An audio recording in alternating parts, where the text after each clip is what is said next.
देश में इस वक्त एक तरफ राज्यसभा चुनाव को लेकर हलचल तेज है, तो दूसरी तरफ बिहार और महाराष्ट्र में विधान परिषद चुनाव की चर्चा जोरों पर है। लेकिन इन सबों के बीच असली सियासी ड्रामा का केंद्र बिहार बना हुआ है, जहां चुनाव से ठीक पहले एक मंत्री की कुर्सी जाने वाली है। बात सिर्फ मंत्री पद जाने तक ही सीमित नहीं रह गई है, बल्कि यह पूरा मामला अब सुप्रीम कोर्ट की दहलीज तक पहुंच चुका है। यह सियासी उठापटक के बीच अब एनडीए के सभी 9 कैंडिडेट्स ने अपना नामांकन भी दाखिल कर दिया है और आज के इस वीडियो में हम इसी विषय पर विस्तार से बात करेंगे। नमस्कार, आप देख रहे हैं एयर नाउ और मेरा नाम है श्रेया रतन। दरअसल बिहार विधान परिषद की 10 सीटों पर होने वाले एमएलसी चुनाव के लिए एनडीए के सभी 9 कैंडिडेट्स ने नामांकन किया, जबकि महागठबंधन की ओर से राजद के उम्मीदवार डॉक्टर सुनील कुमार सिंह ने पर्चा दाखिल किया। एनडीए के उम्मीदवारों के नामांकन के दौरान मुख्यमंत्री सम्राट चौधरी, केंद्रीय मंत्री लल्लन सिंह, केंद्रीय मंत्री चिराग पासवान, जदयू के कार्यकारी अध्यक्ष संजय झा, डिप्टी सीएम विजय कुमार चौधरी समेत कई मंत्री व विधायक मौजूद रहे। बता दें कि एनडीए की ओर से बीजेपी और जदयू के 4-4 और एक सीट पर चिराग पासवान की पार्टी ने उम्मीदवार उतारा। जनता दल यूनाइटेड की ओर से यानी जदयू की ओर से मंत्री निशांत कुमार, भारती मेहता, शिवरानी देवी प्रजापति और उपचुनाव के लिए लल्लन प्रसाद ने नामांकन किया।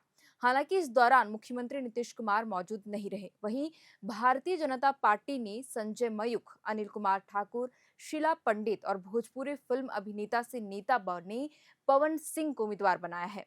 वहीं अशरफ अंसारी लोक जनशक्ति पार्टी यानी रामविलास के उम्मीदवार है, लेकिन एमएलसी के लिए एनडीए की लिस्ट में आरएलएम अध्यक्ष उपेंद्र कुशवाहा के बेटे दीपक प्रकाश का नाम नहीं है। सूत्रों के मुताबिक राष्ट्रीय लोक मोर्चा के राष्ट्रीय अध्यक्ष उपेंद्र कुशवाहा को बीजेपी की तरफ से कहा गया था कि आप दीपक प्रकाश को बीजेपी कोटे से एमएलसी के लिए भेजिए, लेकिन उपेंद्र कुशवाहा बीजेपी से के सिंबल पर बेटे दीपक प्रकाश को भेजने के लिए तैयार नहीं हुए। इसके बाद बीजेपी ने चारों सीटों पर अपना उम्मीदवार घोषित कर दिया। मालूम हो कि निशांत और दीपक वर्तमान में सम्राट सरकार में मंत्री हैं, लेकिन किसी भी सदन के सदस्य दोनों नहीं हैं। दीपक प्रकाश को फिर से मंत्री बनाने पर ऑब्जेक्शन लेते हुए एक जनहित याचिका सुप्रीम कोर्ट में दायर कर दी गई है। याचिका में बताया गया कि आर्टिकल 164(4) के तहत 6 महीने बाद बिना विधायक रहते उन्हें मंत्री कैसे बनाया गया। बता दें कि दीपक प्रकाश पहली बार 20 नवंबर 2025 को मंत्री पद की शपथ ली थी। फिर 7 मई 2026 को उन्होंने सम्राट चौधरी सरकार में मंत्री पद की शपथ ली, लेकिन सदन के सदस्य नहीं हैं। उपेंद्र कुशवाहा के बेटे दीपक प्रकाश बिहार विधानमंडल के सदस्य नहीं है, ना ही उन्होंने विधानसभा का चुनाव लड़ा और ना ही विधान परिषद का उम्मीदवार उन्हें बनाया गया है। नियमों के मुताबिक बिना विधायक या विधान परिषद सदस्य बने केवल 6 महीने तक ही मंत्री पद पर रहा जा सकता है। इसके बाद मंत्री के पास दो ही विकल्प होते हैं, या तो उपचुनाव के जरिए सदन के सदस्य बने या फिर इस्तीफा दे। 21 नवंबर 2025 को दीपक प्रकाश ने मंत्री पद की शपथ ग्रहण की थी। इसके अगले दिन 22 नवंबर को उन्हें पंचायती राज मंत्री की जिम्मेदारी सौंपी गई। इस हिसाब से उनके 6 महीने का कार्यकाल 20 मई 2026 को ही पूरा हो चुका है। अगर उनका मंत्री पद पर बने रहना तय होता तो उन्हें इस परिषद चुनाव के जरिए सदस्यता दिला दी जाती। हालांकि ऐसा हुआ नहीं। ऐसे में उनके राजनीतिक भविष्य पर अब संकट मंडरा रहा है और अब अटकलें लग रही हैं कि दीपक प्रकाश की मंत्री की कुर्सी उनके हाथों से अब जा सकती है। वहीं इन कयासों के बीच ही दीपक प्रकाश ने अपनी फेसबुक प्रोफाइल पेज से मंत्री लिखा हुआ बायो हटा दिया है और एडिट कर बायो में पॉलिटिशियन लिखा है, जिससे साफ संकेत मिल रहे हैं कि उनके हाथ से मंत्री पद की कुर्सी लगभग जानी तय है। इधर उपेंद्र कुशवाहा के बेटे को बीजेपी से एमएलसी का टिकट नहीं मिलने और मंत्री पद पर संकट गहराने के बाद कांग्रेस ने उपेंद्र कुशवाहा पर तीखा तंज कसा है और उन्हें लालची करार दिया है। कांग्रेस प्रवक्ता आसित नाथ तिवारी ने हमला बोलते हुए कहा, बीजेपी ने दीपक का प्रकाश बुझा दिया है। उन्होंने आगे यह भी कहा कि अब जब बीजेपी के पास खुद मुख्यमंत्री सम्राट चौधरी जैसा बड़ा कुशवाहा चेहरा मौजूद है, तो उसे उपेंद्र कुशवाहा या दीपक प्रकाश की कोई जरूरत नहीं है। और वैसे भी उपेंद्र कुशवाहा का पूरा राजनीतिक चरित्र हमेशा सत्ता के साथ रहने का रहा है। बहरहाल 243 सदस्य बिहार विधानसभा में फिलहाल 242 विधायक है और सभी मतदान के पात्र होंगे। विधान परिषद चुनाव के में एक उम्मीदवार की जीत के लिए लगभग 24.2% प्रथम वरीयता मतों की आवश्यकता होती है, यानी कम से कम 25 विधायकों का वोट जरूरी है। अगर हम विधानसभा में एनडीए की मौजूदा संख्या को देखें तो गठबंधन के 8 उम्मीदवारों की जीत लगभग तय मानी जा रही है। दूसरी ओर महागठबंधन के पास भी अपने एक उम्मीदवार को विजय बनाने लायक पर्याप्त संख्या बल है। विपक्ष में महागठबंधन के पास 35 विधायक हैं। इसके अलावा असदुद्दीन ओवैसी की एआईएमआईएम, आईआईपी और बसपा के साथ विधायकों का वोट भी है उन्हें।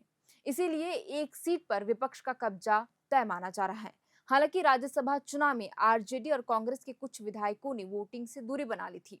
ओवैसी की पार्टी राज्यसभा में इसलिए समर्थन की थी कि विधान परिषद में आरजेडी का समर्थन मिलेगा। इसीलिए ओवैसी की पार्टी पर अब सबकी नजरें हैं। लिहाजा 9 सीटों का परिणाम लगभग स्पष्ट दिखाई देता है। वहीं इस पूरे चुनाव का सबसे दिलचस्प मुकाबला नीतीश कुमार की खाली हुई सीट पर हो रहे उपचुनाव पर भी है। इस आखिरी सीट पर जीत दर्ज करने के लिए एनडीए के पास पर्याप्त वोट नहीं है, इसीलिए उन्हें अतिरिक्त वोटों की जरूरत भी पड़ेगी। अब इस 10वीं सीट को जीतने के लिए एनडीए के पास दो ही रास्ते दिखाई दे रहे हैं। या तो विपक्षी महागठबंधन के कुछ विधायक अपनी पार्टी लाइन से अलग जाकर क्रॉस वोटिंग कर दे, या फिर वोटिंग के दिन विपक्ष के कुछ विधायक मतदान से गायब ही रहे। वहीं राजनीतिक जानकारों को यह कहना है कि विधानसभा में मौजूदा आंकड़ों के हिसाब से जब तक विपक्षी खेमे में कोई बहुत बड़ी टूट नहीं होती, तब तक एनडीए के लिए यह 10वीं सीट हासिल करना बिल्कुल आसान नहीं होगा। हालांकि चुनावी रणनीति में कभी भी कुछ भी हो सकता है और आखिरी समय तक समीकरण पूरी तरह से बदलने की संभावना भी हो जाती है और इससे इनकार भी नहीं किया जा सकता है। बहरहाल इन सबों के इतर महागठबंधन की ओर से राजद ने राबड़ी देवी के मुंह बोले भाई सुनील सिंह को टिकट दिया, लेकिन लालू परिवार की बेटी यानी रोहिणी सिंह ने राजद प्रत्याशी पर भड़कते हुए तंज कस दिया है। दरअसल रोहिणी आचार्य ने अपने सोशल मीडिया अकाउंट एक्स पर पोस्ट में किसी का नाम तो नहीं लिया, लेकिन बिना नाम लिए ही उन्होंने लिखा, गुटबाजी, भीतरघात, विश्वासघात और विरोधियों से मिलीभगत रखने वाले व्यक्ति को आखिर किस आधार पर उम्मीदवार बना दिया गया है। उन्होंने आरोप लगाया कि ऐसे लोग पार्टी कार्यकर्ता और पदाधिकारियों के बीच अमर्यादित भाषा का प्रयोग करते हैं और उन्हें अपने प्रभाव का गलत इस्तेमाल करते हैं। रोहिणी ने आगे लिखा कि पार्टी की स्थापना से लेकर अब तक कई समर्पित और सम्मानित और जमीनी कार्यकर्ता पार्टी के साथ मजबूती से खड़े रहे, लेकिन उनकी अनदेखी की जा रही है।